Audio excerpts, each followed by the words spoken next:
Ja, goddag, Jimmy Sørensen her. Jeg vil bare sige, at nu har jeg fundet beviser på, at profeten Muhammed var homoseksuel bøsse, og jeg starter videoen nu her, hvor beviserne er for, at profeten Muhammed var bøsse, og det starter nu her. There are a lot of weird stories in the Muslim sources. Stories that make you wonder, why, in the name of common sense, would anyone ever write down something like this? But I challenge you to find a weirder, creepier, more disturbing story than the tale of Muhammad's late-night desert rendezvous with the men of Al-Zut.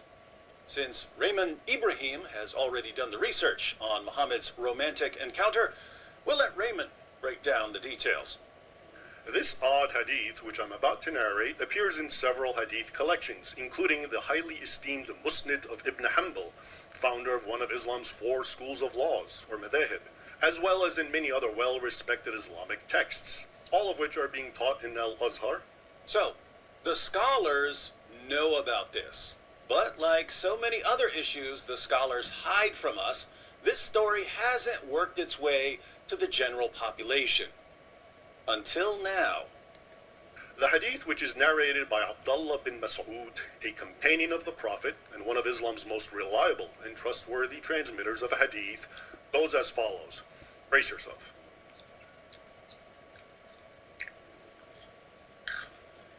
Abdullah begins by telling us that Muhammad called on him to accompany him on a trip into the desert. When they reached a certain place and night had fallen, Muhammad made a line in the sand, most likely a circle, and told Abdullah, quote, "Stay behind this line and do not cross it, for if you do, you will die." Muhammad drew a line in the sand and warned his companion, Abdullah ibn Mas'ud, not to cross it. Let's call this line the Diddy line, as in, Muhammad didn't just cross that line, did he? We could also call it the cuck line, for reasons that will soon be clear. Muhammad then left his startled companion and walked into the desert night, about the distance of a hurled stone, says Abdullah. Before long, our narrator saw a group of men, he does not specify how many, who, quote, appeared to be al-Zut. He describes them as, quote, tall, lean, and naked.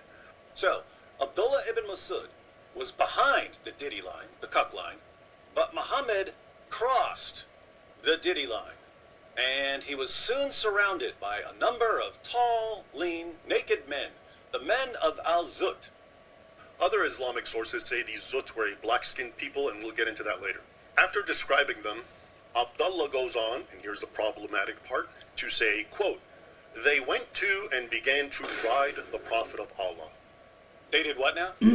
They went to and began to ride the Prophet of Allah. Literally, that's what the Arabic says. These tall, black, naked men rode Muhammad. The Arabic word yarkabun, which I will presently discuss, can also be translated as mounted. And they did this all night long, says Abdullah. These tall, lean, black, naked men mounted Muhammad in the desert and rode him all night long, while his companion Abdullah ibn Mas'ud watched from behind the cuck line. During which time they would also come and circle around and try to reach him, but they were prevented, apparently from the line of protection Muhammad had drawn in the sand for his companion. Abdullah concludes his narration, quote, "I was extremely terrified by them, so I sat down. With the coming of dawn, they began to depart. Then the Prophet of Allah returned, slowly and in pain, from that which they did while riding him." These tall, lean, black, naked men tried to get to Ibn Mas'ud, but he was protected by the Diddy line. He was terrified, so he sat down. When dawn arrived, the tall, lean, black, naked men left, and Muhammad came stumbling back to Ibn Mas'ud, slowly, because he was in pain from these tall, lean, black, naked men riding him all night long.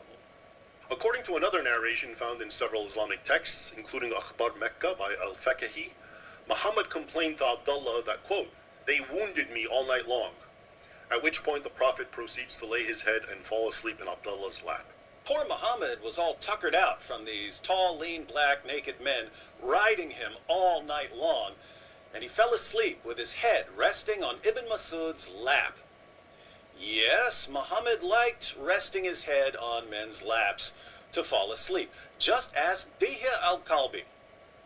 But who were these guys who mounted him and rode him all night long? Turns out, when they're described as black, it doesn't mean African. Who are these al-Zut, these naked men who rode Muhammad all night long? According to Islam's written records, they were a migrant people from India or modern-day Pakistan, described in the sources as very tall, very dark-skinned, very lean, strong and hardy, and often used for labor-intensive work. Sounds like Muhammad was using them for some labor-intensive work. So, al-Zut referred to people from India or Pakistan. Do we know anything else about these guys? In early Arabic ethnographies and literary works, al-Zut are also depicted as being very sexual and virile, with very large penises. In fact, according to one Arabic source, Al-Tishibbehet by Ibn Abi Awan, quote, "The penis of al-Zut never weakens," meaning their large phalluses never go limp and are ever ready. The men of al-Zut were known for being extremely horny at all times, and Muhammad wanted to meet with these men at night in the desert, and they mounted him and rode him all night long while Ibn Masud watched from behind the ditty line? Raymond asked ChatGPT about the men of al-Zut. I then asked ChatGPT to give me a physical description of al-Zut based on early Arabic sources, and it said, quote, "In literary and anecdotal texts, they are grouped together with other southern or dark-skinned people, all of whom have the following traits: sexual potency, prominent genitalia, and associations with physical strength and virility." Why did Muhammad want to meet these guys at night in the desert? And what do the sources mean when they say these guys were riding him all night long? Now let's talk about the Arabic word translated as ride, as in al-Zut rode the Prophet. Not only does it have the same exact meaning in English, as in to ride a horse, for example, but it carries the same slang meaning, as in copulating with a woman. In fact, several Islamic sources use it literally to mean sex. So, when it says they rode him all night long, the word rode can either mean they rode him like a horse, or it can mean they had sex with him. What do you think it means in this context? It's also interesting to note that when al-Zut begins circling and trying to reach our terrified narrator, Abdullah, his first instinct was to sit down. Was he trying to hide and protect that one part of his body which these naked men were apparently trying to access? That is, his bottom, by sitting down? Well, he saw what they were doing to poor Muhammad's junk in the trunk, so we can't blame him for sitting down and protecting his badonkadonk from the booty bandits of al-Zut. All right, now that we know the details, Raymond puts it all together. Muhammad took his close companion, Abdullah, into the desert at night. He warned him to wait behind a line and went off at a distance, apparently for a pre-planned rendezvous.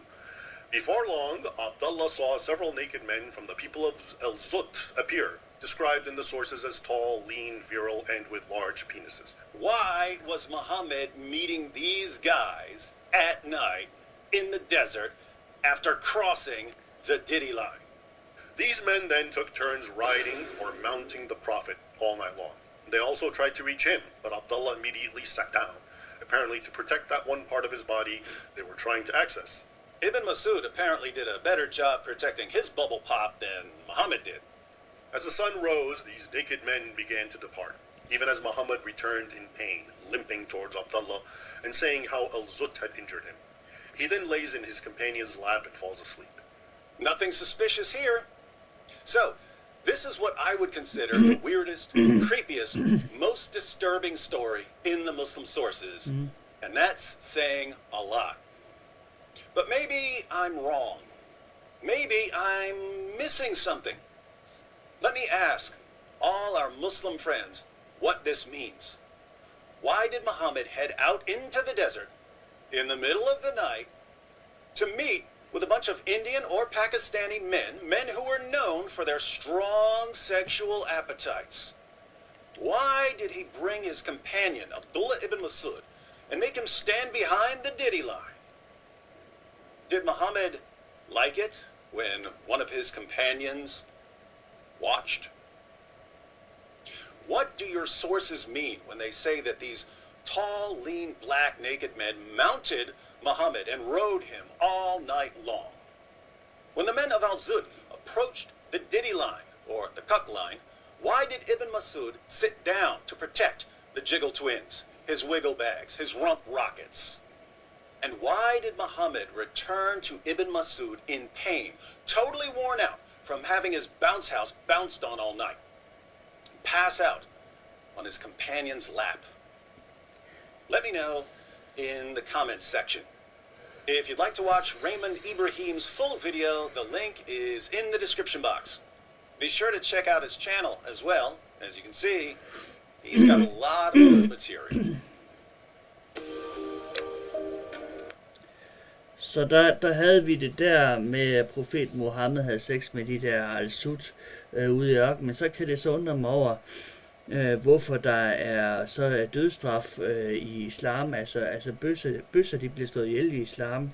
Når profeten Muhammed selv var bøsse, så er der bøsser, der bliver kastet ud for højhuset af i profeten Muhammeds navn, når han selv var bøsse. Det hænger bare ikke sammen.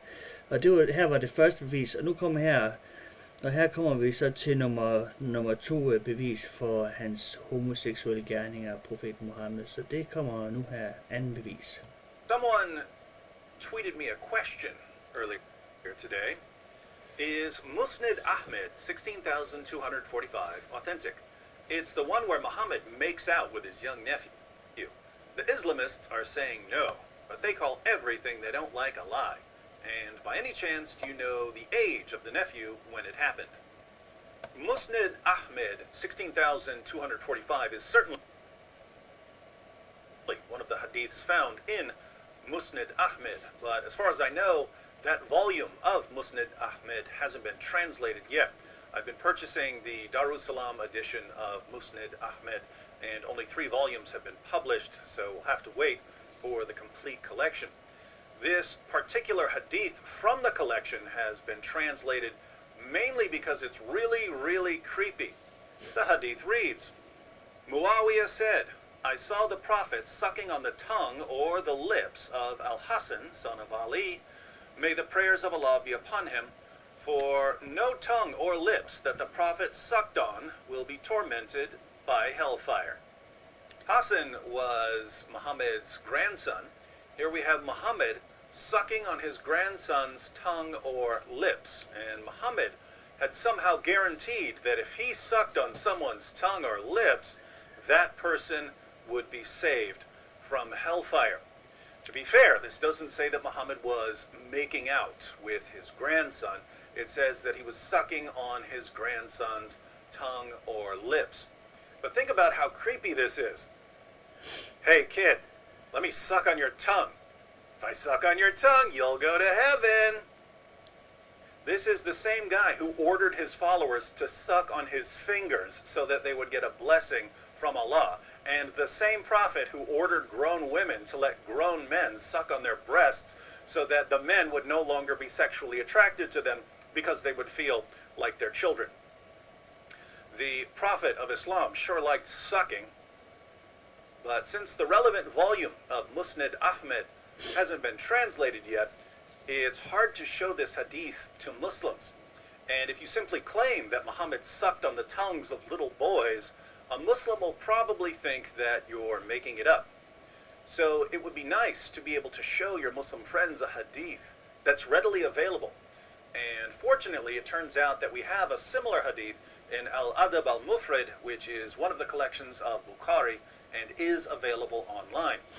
We read in Al-Adab al-Mufrad, number 1183, I'll put a link to this in the description box. It is related that Abu Hurairah said, I never saw Al-Hasan without my eyes overflowing with tears. That is because the Prophet, may Allah bless him and grant him peace, went out one day and I found him in the mosque. He took my hand and I went along with him. He did not speak to me until we reached the market of Banu Kainuka. He walked around it and looked. Then he left and I left with him until we reached the mosque. He sat down and wrapped himself in his garment. Then he said, Where is the little one? Call the little one to me. Hassan came running and jumped into his lap. Then he put his hand in his beard. Then the prophet, may Allah bless him and grant him peace, opened his mouth and put his tongue in his mouth. Then he said, "O Allah, I love him, so love him and the one who loves him." So this isn't Muhammad sucking on Hassan's tongue. This is Muhammad sticking his tongue in Hassan's mouth so Hassan could suck on it. No wonder Abu Huraira would cry when he would think about this. Muslim apologists explain these hadiths in two main ways. First, some Muslim apologists claim that Muhammad's spit had miraculous properties, and that by sticking his tongue in a boy's mouth, he was miraculously feeding him. Second, other Muslim apologists point out that Arabia has a very dry climate, and that by sticking his tongue in a boy's mouth, Muhammad was simply quenching the boy's thirst. Notice, however, that if Muhammad was quenching a boy's thirst by letting the boy suck on his tongue, the reverse was true in the hadith from Musnad Ahmed. Since Muhammad was sucking on the boy's tongue, Muhammad was quenching his own thirst by literally sucking the saliva from a little boy's mouth. I hope we're all learning about the Prophet of Islam. For those of you who appreciate the fine arts, we reenacted Muhammad's teachings about sucking on people's tongues and sucking on people's fingers and breastfeeding adults in 3 installments of Islamicize Me. Enjoy the videos and be sure to share them with your Muslim friend. Så her er nummer 2 bevis for, at profeten Muhammed var en homoseksuel bøsse, at han godt kunne lide at sutte på mindreårige drenges fingre. Det var ikke kun hende der Aisha, men det var også samme køn. Altså, profeten Muhammed kunne godt lide at have bøssesex med mindreårige drenge og sutte på deres fingre og deres tunge og sådan noget. Så der er der 2 beviser, både med dem med, hvor han mødte med de der og al-Sud i ørken og blive bollet hele natten lang i ørken, og så det der med at sutte på med mindreårige drenges tunger og sådan nogle slags ting. Så det er lidt mærkeligt, at der er dødsstraf i islam for homoseksualiteten. Her er der 2 beviser for, at profeten Muhammed selv var bøsse og kunne godt lide at sutte på mindreårige drenge og bolle med al-Sud ude i ørken og ja, hele natten lang. Så der er beviserne her.